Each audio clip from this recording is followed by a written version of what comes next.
مەترسیەکانی کەمی سەوزایی لە شاری هەولێر و هەڵبژاردنی داری گونجاو.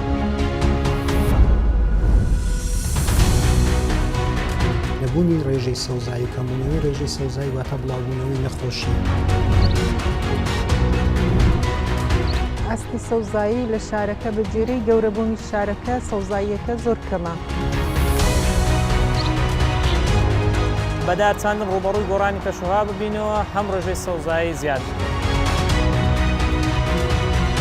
لەبەر قەیرانی دارایی تاوەکو ئێستاک نەتوانرایە پارک دروست بکرێت لەگەر باخچە. ئەگەر ئاو هەبی خەڵک لە کنماری خۆشی پارکان دروست دەکات. دارچاندن و ئۆکسیژین یان سەوزایی لە هەموو خواردنەکان لە بۆ ئینسان زەروریترە.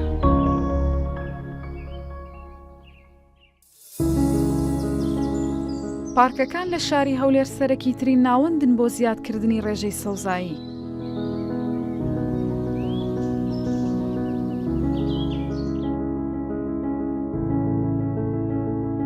پارکی باغی شار یەکەمین پارکە کە ساڵی 1937 دروست کراوە. لەگەڵ گەورەبوونی شارەکە ڕووبەری ئەم پارکە بچووکتر بۆتەوە لە بڕی ئەوەی فراوانتر بێت. مامۆستا عومەر فەرهادی لە دیارترین کەسایەتیەکانی شاری هەولێرە کە ساڵانی 1966 تاوەکو 1988 لە شارەوانی هەولێر بەڕێوبەری زەویەکان بووە. ئەو پێی وابوو گۆڕانکاریەکانی هەولێر دڵخۆشکەر نین.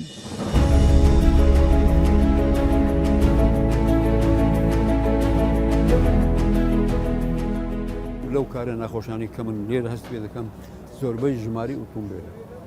ئۆتۆمبیل دەتوانم بڵێم هەر ئەوەتە بە قەدەر دانیشتوان نییە هەر ژماری ئۆتۆمبیل لە جادە ڕۆی ڕێگانی بڕۆی. ئێستا ئەگەر یەکە کە بێ ڕاوەستی لە شوێنێکی جادێکی سەرەکی ئۆتۆمبیلە تایبەتیەکان بەس لە 100 ئۆتۆمبیل بژمێری ئەگەر دوانی سەیانی دوو نەفەری تدابی هەموو یەک کەسە. ئەمە کاریگەری لەسەر ژینگەش هەیە، کاریگەری لەسەر حتا کەش و هەوای شارەکە هەیە.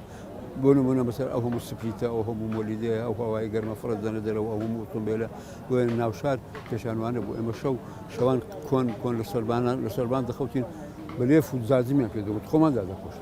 ئێستاکە لە ژۆریە لە پێش مبەریدە وەختە بڵێم گەرماتە. ئەو گۆڕانکاریان نەکراوە گۆڕانکاری باشنی لەوانە خۆزگە بریا باشتر بووە. بەپێی یاساکانی شارەوانی پێویستە لە هەر گەڕەکێکدا هەر ماڵێک دوو دار لە بەردەم ماڵەکەیدا بڕوێنێت بۆ ئەوەی هاوسەنگی ژینگەی بپارێزێت. کە لە تەختێت و عمرانی زەویەکان دابەش دەکرێت گەڕک دروست دەکرێتن نزبەک لە بۆ سەوزایی دادەندرێتن کە ڕێژەی 125 لە گەڕەکەکان. بەڕێوەبەتی ئەندازەی پارکان کە بە پرسە لە زیادکردنی ڕێژەی سەوزایی و خزمەتکردنی ئەو سەوزایی کە هەیە لەبەر قەیرانی دارایی تاوەکو ئێستاکە ئەو ماوەی کە قەیرانی دارایی بۆ نەتواندرایە پارک دروست بکرێت لەگەر باخچە. بەڵام ئەمە لەگەڵ ئەوەیدا پلانەکی تکەمان خستە بەر کار ئەویش لە ڕێگای نەمامگەکانمانەوە لەو دار و گوڵ و نەمامانەی کە هەیە تۆ قەلەمەکان خڕ دەکرێتەوە دووبارە بەرهەم دەینینەوە ئەو دار و درەختانەی کەوا لەگەڵ کەش و هەوای شاری هەولێر دەگونجێتن دەچین ئەو زەویانەی کە بەڕەگە سەوزاییە دار و نەمامی لێ دەچینین بە شێوەیەکی هەندەسی کە وەکو دارستان یان لە ناو دوورگە ناوەندیەکان پێ سەوز دەکەین.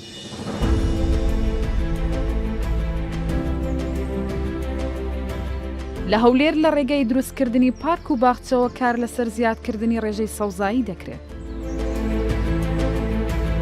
بە جۆرێک ئێستا نزیکەی 20 پارکی تێدایە.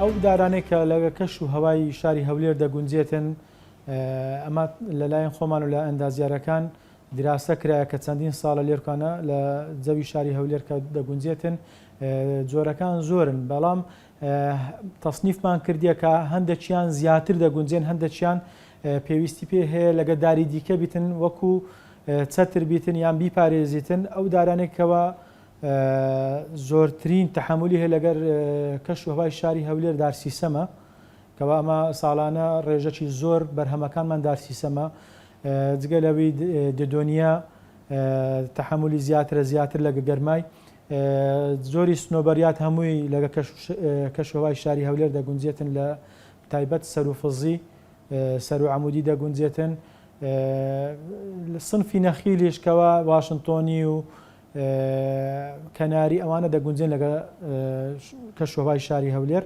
هەروەها دار فرشەتل بۆتڵمان هەیە برەخت تۆنیامان هەیە ئەوانە هەمووی لە نامەگەی خۆمان دەتوانین بەرهەم بینین و لە شەقامەکان بچینین جگە لە دار ئەمە گوڵ و چیمەنیش بەرهەم دەینین کە زیاتر ئەو گوڵانێک کە بەرهەم دەینین گوڵی دائیمیە کە وەکو ڕۆز بێبی ڕۆز هەروەها ڕۆزماری هیرۆپس ئەو بە زیاتر ئەو چار سنفەیە زۆر ئینتاز دەکەن کە لەگە کەش و هەوای شاری هەولێر دەگونجێ. لە ڕووبەرە سەوزەکانی شاری هەولێردا داری جیاواز و چیمەن و گوڵی جیاواز دەبینرێن بەشێکیان لە وڵاتانی دەرەوە هاوردەکراون کە زۆر جار بە بەراورد بە دارە ڕەسەنەکانی هەرێمی کوردستان ئاوی زیاتریان پێویستە.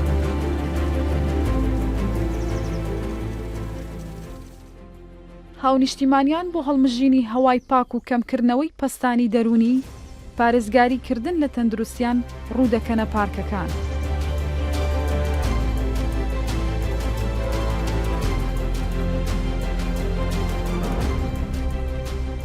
هەولێر سەوزاییەکی باشی هەیە بەڵام بە پێی ستانداری جیهانیش نییە چونکە هەولێر هەموو ڕۆژێ گەڕەکەک زیاد دەکە هەموو ڕۆژێ ناوچەیەک زیاد دەبیتەوە بۆیە دەیان پارچی تری وەکو شانەدەر و وەکو سامی عەبدوڕەحمان و وەکو پارچی پێشمەرگە و ئەوانەی پێویستە ئێستا لە هەموو گەڕەک و کوچە و کۆڵانەکان شینایی هەبی لە بۆ تەندروستی خەڵکی زۆر باشترە. مەسەڵەن ئێستا من ئەوە بۆ پیادەڕۆیی بۆ ڕاضە دێمە ئەو پارکەی.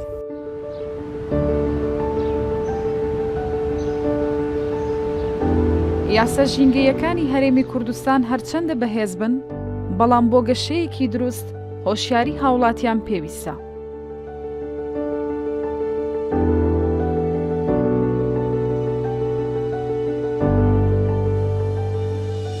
زۆربەی منتیقەکان پێشیان چۆلاتیە لە خۆیان حەدیقەیان لێ دروست کردیە و سەوزاتێکی جوان بەڵام هەولێر بە خۆت دەزانی ئەمساڵ تووشی بێ ئاویش بوو زەرەرێکی زۆری بە سەوزاییەکان گەیاند.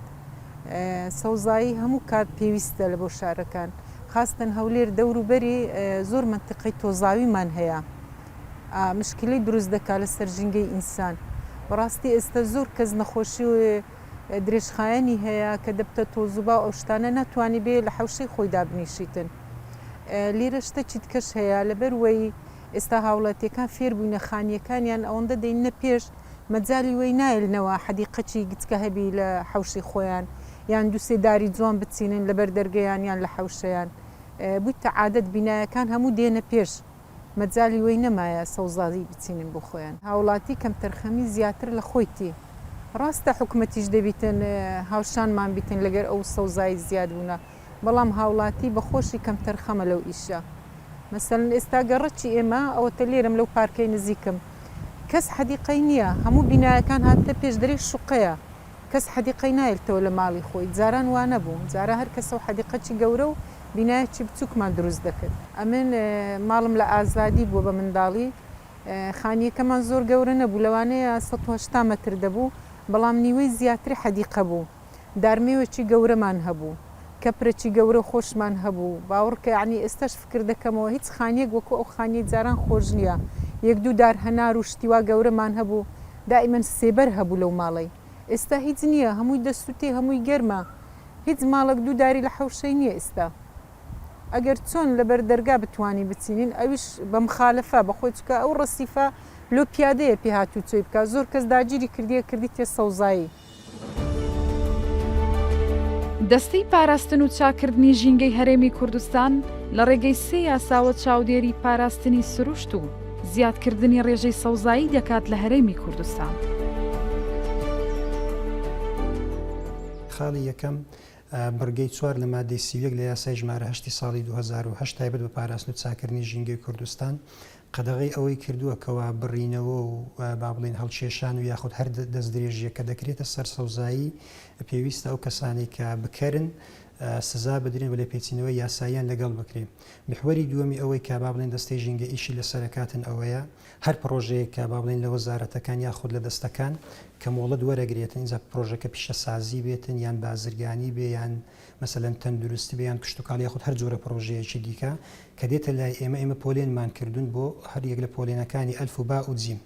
پۆلێنی ئەلف بۆ ئەو پرۆژانەیەکەوە زۆرترین کاریگەری دروستەکەن لەسەر ژینگە، پۆلێنی با کەمتر و پۆلێنی جیمیش. اینجا پێویستە ئەو پرۆژانە لە کۆی گشتی ئەو ڕوبەرەی کە هەیەە 125 بکەنە سەوزایی. محوەری سێم پەیوەندی بە بابەتێکەوە هەکێمە لە ساڵی ڕابردووە کاری لەسەرەکەین ئەوش پرۆژەی لە بری سەوزکردنە بۆ ئەو پرۆژانێک کە بەر لە دامەزراندنی وەزارەتی ژینگەی کۆن و هەروەها یاسای ژینگە و ڕێنمایە بەرکارەکان کە ئێستا بە تایبەتی لە مەجای ڕەزامەندیدان بە پرۆژەکان و ئەوانە کاریان لەسەرەکەین. هەر پرۆژەیەک پێش ئەو با بڵێن بابەتانە دامەزرابێتن کاتێک کە سەردانی وەزارەت و دەستە پەیوەندیدارەکانە کاتن بۆ ڕایکردنی مامەڵەکانیان ئێمە بە نووسرا و داوامان لێکردوون مامەڵەکانیان بۆ ڕایی مەکەن هەتاوەکو نێن ڕەزامەندی ژینگەی وەرنەگرن چکە ئەو کاتە ڕەزامەندی ژینگەیان نەبووە و ئێستا کەشکارەکەن کاتێک کە دێنە لای ئێمە مەرجەکانی خۆمانیان بەپێی یاسا و ڕێنماییەکان بەسەردا فەرزەکەین. ئەگەر بێت و با بڵێن لە ناو پرۆژەکەی خۆی ڕوبەرێکی دیاریکراوی هەبیتن بۆ سەوزایی ئەوە پێویستە 125ەکە لەوێ سەوز بکاتن. ئەگەر نەیبێتن ئێمە پرۆژەی لە بری سەوزکردنی پێ دەکەین بۆ نمونە لەگەڵ هەرێک لە وەزارەتەکانی با بڵێن تەندروستی، پەروەردە، شارەوانی، لە ئێستادا وەزارەتی خوێندنی باڵەوە مامۆستانی ئاینیش لە یەک دو هەفتە پێش ئێستا کە هاتنە لامان داوایان کرد بۆ شوێنە گشتیەکان بۆ نمونە ناوەندەکانی خوێندنە یاخود با بڵێن نەخۆشخانەکانن یان مزگەوتەکانە یان مەسەلەن ڕوبەرێک لە ناو گەڕەکەکان هەیە هەتاوەکو ئێستا کە شارەوانی سەوزی نەکردیا ئێمە دەتوانین بەهۆی خاوەن پرۆژە ئەو شوێنانە سەوز بکەین و دواتر سەوزکردنەکەش بەو شێوازە تەقلیدیە نییە کە تو تەنها سەوزی بکەی و دواتر جێی بهێڵی. هەبوونی سەوزایی هۆکارە بۆ هاوسەنگی ژیان و کەمکردنەوەی کاریگەری گازە گەرمکەرەکان بەپێی هەڵسەنگاندنێکی هاوبەشی چەند ڕێکخراوێکی نێوخۆیی و دەرەکیش داری ڕەسەن باشترین چارەسەرە.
ڕێژەی سەوزایی هەولێر 7.25 لە سەدایە. ئەمە لە کاتێکدایە بە پێی ستاندار پێویستە ڕێژەی سەوزایی هەولێر 25 لە سەدا بێت.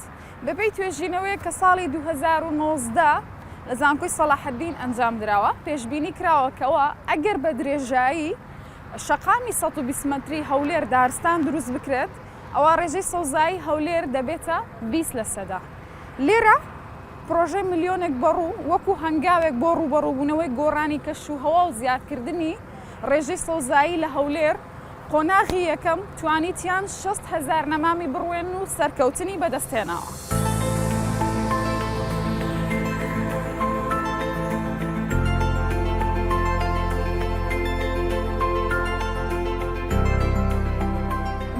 لە بەرنامەی ڕابردوو کە لەسەر دار بەڕوو بوو باسمان لەوەی کرد لەوەی بەڕوو ناتوانرێت لە بەرزیەکی کەمتر لە 400 متر لەسەر ئاستی ڕووی دەریا گەشەی پێ بدرێت. ئێوە لێرە توانیتان لە چ بەرزیەک گەشەی پێ بدەن؟ ئەو شوێنەی کە ئەمە چاندنمان لێ کردیا 450 متر لە ئاستی ڕووی دەریاوە بەرزە لێش علمیان گونجاوە لە بۆ گەشەکردن و چاندنی بەڕووتێدا. ئەوە هاندەرە لەوەی ئەمە بانگەشەی ئەوەی بکەن یاخوددان بەوەی دابنین داربەڕوو دارێکی گونجاوە هەتاوەکو لە هەولێر ڕێژەی سەوزایی پێ زیاد بکەین و ڕوبەڕووی گۆڕانەکانی کە شوهواش ببینەوە. بالفعل یعنی پێشەوەی ئەمە دەست بە محاولەکانی خۆمان بکەین لە بۆ چاندن ڕێی زۆر هەبوو کە لە هەولێر لەوانەیە گەشەی نەکایان سەرکەوتو نەبی بەڵام لەو بەرزەی کە ئێستا باسم کرد و حتا لە جەوی گەرمیش کە هەولێر گەرمای زیاتر لە مەنتقەکانی کە بەڵام بەسەر پەرشتیکردنەکی گونجاو بە وردبوون و داتاوەرگرتن و لێکۆڵینەوەی ورد بەڕوو بەبێ مشکلە ئەتوانرێ گەشەی پێ بدرێت لە ناو شاریش هەبا بڵێن لە هەولێر و چاڵنجەکان ڕاستە زۆرن بەڵام ئەو تەجروبەیمە بەڵگەیە لە بۆ ئەوەی کە ئەمە هەر دەبی بەرەو ئەو ئاراستەیەش بچین کە هەم بەدار چاندن ڕوبەڕووی گۆڕانی کەشوها ببینەوە هەم ڕێژەی سەوزایی زیاد بکەین و طبعاً بەدارەکی خۆماڵیش کە بڕوە. زۆر باشە. ڕێژی سەرکەوتنی ئەو 6,000 کە ساڵی ڕابردوو چاندرا چەند بوو و گەورەترین کێشەکانیشی کە لە بەردەمین گۆ بوو لە کاتی چاندنی لە کاتی گەشەکردنی لە کاتی ئاودانی چی بوو؟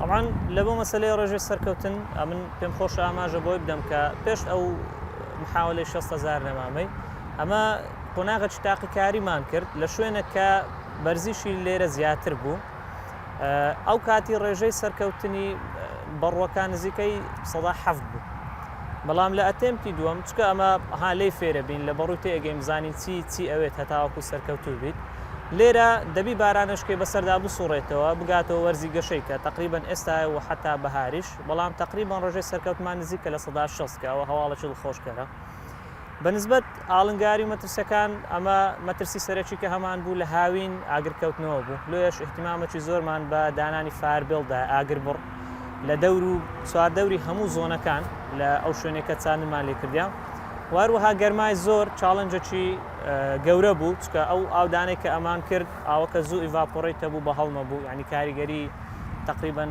باش نەبوو. جموجۆڵی زیندەوەرەکان لە نێو نەمامەت چێنراوەکانی بەڕوودا سەرەتای دەرکەوتنی دارستانێکی نوێ لە شاری هەولێر. سەرەڕای گۆڕانە خێراکانی کەشوهەوا کەمی ئاو لە بەردەم ئەم پرۆژەیەدا نەبۆتە ڕێگر.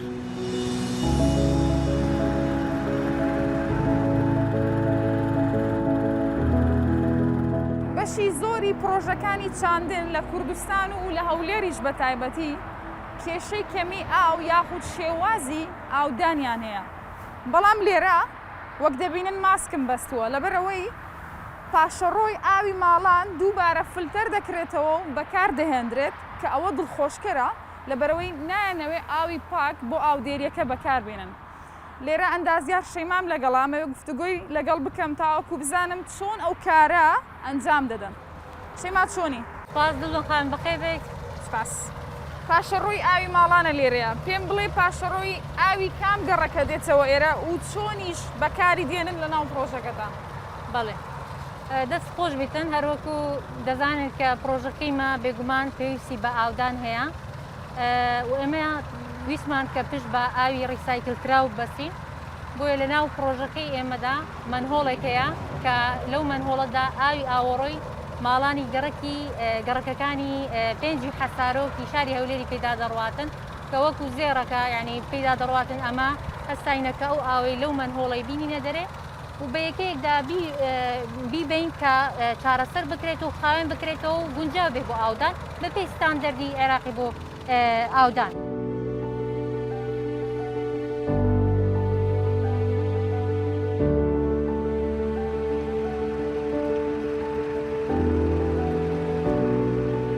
خەبارەی حەوزەکەتان چەندە کە ڕۆژانە بڕێ و ئاوەی تێیدا بەرهەم دێن و بەکاری دێنن لە ناو پرۆژەکەی؟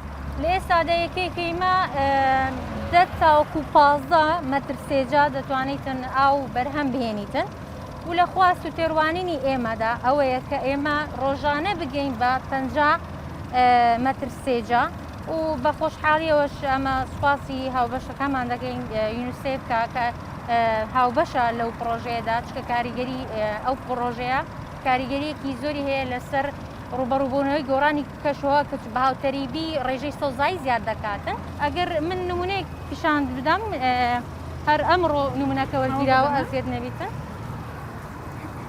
ئەویان ئاوی حەوزی یەکەمە باشە لە پاش ئەوەی کەم غەتاسەکەی خۆم کوژاندوتەوە ئاوەکەم لێ وەرگتووە ئەوەشیان لە پاش ئەوەیە کە لە حەوزی دووەم ئێریشنم لۆکرا بیا ئەوەی دەیبینێن ئەوە پاشەڕۆی ئاوی ماڵانە بڵێ ئەوە پاشەڕۆی ئاوی ماڵانە لێرە لەو پرۆژەی بەکاری دێنن و دوای فلتەرکردن دەبێتە ئاوێکی بەو شێوەیە و اینجا بۆ ئاودانی نەمامەکان بەکاری دێنن.